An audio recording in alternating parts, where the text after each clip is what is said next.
आइए हनुमंत बिराजिए, कथा कहूँ मति अनुसार, प्रेम सहित गादी धरु पधारिए पवन कुमार।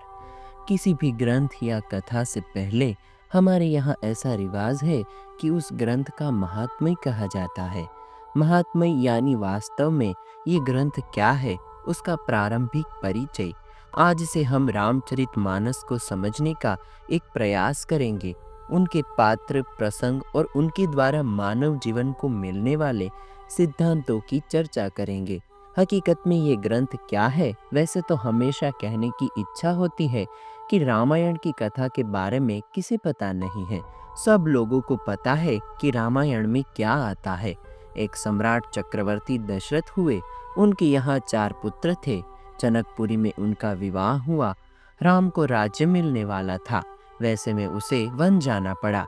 पीछे से अवधेश का अवसान हुआ। भरत जी ने राज्य स्वीकारने से इनकार कर दिया। राम चित्रकूट से पंचवटी गए। वहां से सीता जी को रावण नाम का एक असुर ले गया। राम जी ने रीछ और वानर की सहायता से रावण के ऊपर विजय प्राप्त किया। राम अयोध्या वापस आए। राम राज्य की स्थापना हुई। रामायण की कथा समाप्त हुई। इतनी कथा है, लेकिन फिर भी इसके लिए सालों तक संत बोलते रहे। बात तो इतनी सी है, इससे हमें पता चलता है कि राम कथा वो आधी मिनट में कहे जाने वाली कहानी मात्र नहीं है।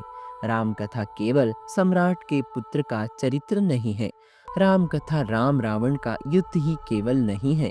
ये सब प्राचीन तथ्य होने के साथ ही राम कथा कुछ अलग ही बात हमारे सामने रखती है।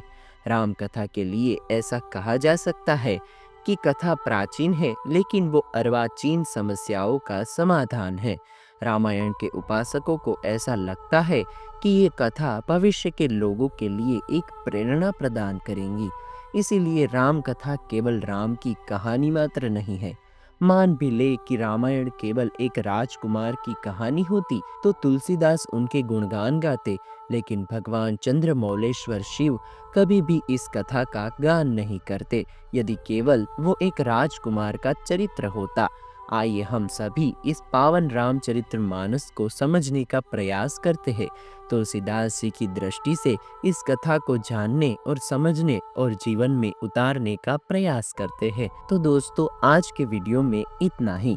इसी के साथ मैं इशित कालेना आपसे विदा लेता हूँ। फिर मिलेंगे नए वीडियो में नए टॉपिक के साथ। तब तक के लिए दे आज्ञा। नमस्कार।